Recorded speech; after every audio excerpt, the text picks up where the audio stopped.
Hoje vou te contar sobre uma das ordens mais misteriosas e poderosas da Idade Média, os Cavaleiros Templários. Esses caras não eram apenas guerreiros, mas figuras que, por muito tempo, foram cercadas por mistérios e lendas. Vamos explorar como esses cavaleiros, que começaram com uma missão simples de proteger peregrinos, se transformaram em uma das forças mais influentes do mundo medieval. E claro, vou te contar como eles caíram em uma armadilha mortal, que até hoje alimenta histórias sobre tesouros escondidos e sociedades secretas. Se você curte história, já se inscreve no canal, deixa aquele like e vem comigo nessa jornada.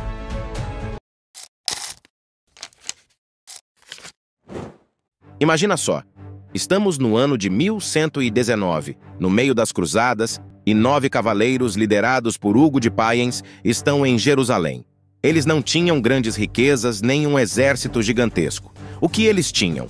Uma missão clara: proteger os peregrinos que viajavam para a Terra Santa, como se fosse uma espécie de guarda-costas da fé cristã. Eles estavam lá para garantir que essas pessoas pudessem fazer suas viagens sem medo de serem atacadas, porque a coisa estava feia por lá. A missão deles era nobre, mas, sem saber, estavam prestes a começar uma jornada que mudaria a história. Em 1129, a Igreja finalmente reconheceu a ordem, e eles ganharam a bênção do Papa no Concílio de Troyes. Isso foi o equivalente a ganhar um selo de aprovação do chefe de uma grande empresa. Agora, os Templários estavam oficialmente em um nível de poder que até quem estava no comando da Igreja precisava respeitar. Curiosidade: o nome Templários vem de um lugar simbólico em Jerusalém, perto do Templo de Salomão. Dizem que por lá eles encontraram algo que seria o maior segredo de todos, mas isso é só mais uma das tantas lendas que giram em torno da ordem.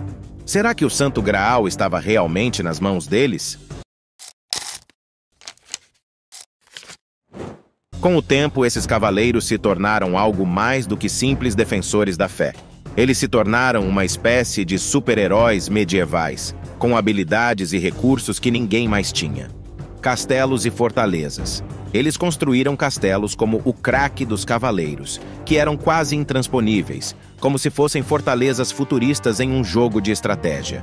Mas na realidade, eram pontos-chave para controlar as rotas de peregrinação e proteger a região. O sistema financeiro. Agora, aqui vem uma coisa que vai te surpreender.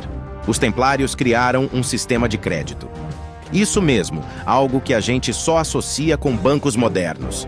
Os peregrinos podiam deixar seu dinheiro com os Templários em um lugar e retirá-lo em outro. Isso foi uma revolução para a época. E mesmo com tanto poder e riqueza, eles ainda seguiam uma vida de disciplina religiosa. Não era só sobre lutar. Eles acordavam de madrugada para orar, como se fosse parte do treino mental para o trabalho que faziam. A fé estava no centro de tudo.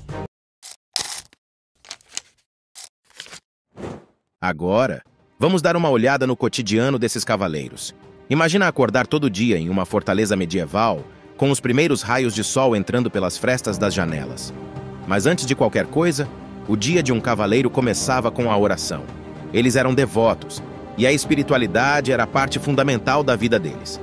Cada dia tinha que começar com oração, para lembrar que, mesmo em guerra, estavam lutando por um propósito maior. Depois das orações, vinha o treinamento.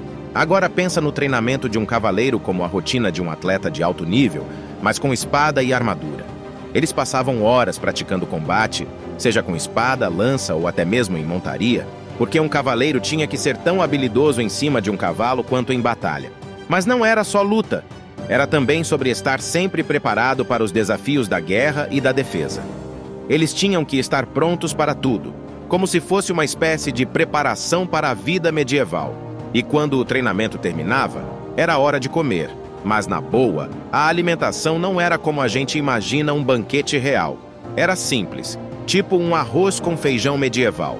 Pão, sopa, legumes e, quando podiam, um pedaço de carne salgada. Não havia frescura. Todos comiam juntos em comunidade, reforçando o espírito de irmandade. A alimentação também refletia o juramento de pobreza da ordem. Nada de luxo, só o suficiente para manter a força e a saúde. Curiosidade: apesar da riqueza da ordem, eles nunca abusaram da comida ou de outras comodidades. A disciplina estava em cada detalhe da vida deles. Agora chega o grande momento da virada. Em 1307, o rei Filipe IV da França, que estava em uma situação financeira muito ruim, viu na enorme fortuna dos templários uma oportunidade de resolver seus problemas. E ele foi atrás. Imagine a cena. Filipe, como aquele cara que tenta pegar a última fatia de pizza, mandou prender todos os templários na França. A acusação? Heresia. Mas será que era mesmo por causa de heresia? Ou será que ele só queria o ouro deles? Em 1312, depois de muita pressão, o Papa Clemente V dissolveu a ordem e os templários foram completamente desmantelados. Só que a história deles não acabou aí.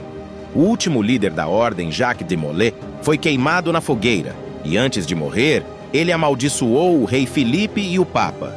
Curioso, né? Depois da morte dele, ambos morreram de formas misteriosas.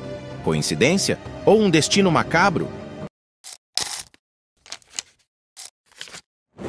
Agora é que a coisa fica ainda mais interessante. Muitos acreditam que o tesouro dos templários nunca foi encontrado. Onde está todo aquele ouro e as relíquias sagradas? Os cavaleiros ou talvez seus descendentes esconderam tudo antes de sua queda. E as lendas não param por aí. Alguns acreditam que os templários ainda existem hoje, mas operando nas sombras como uma espécie de sociedade secreta moderna. Pode ser só ficção ou talvez haja algo mais por trás disso. Se você gostou desse vídeo, inscreva-se no canal, deixe seu like e compartilhe suas teorias. E claro, continue acompanhando o Momento História para mais histórias incríveis sobre o passado. Até a próxima!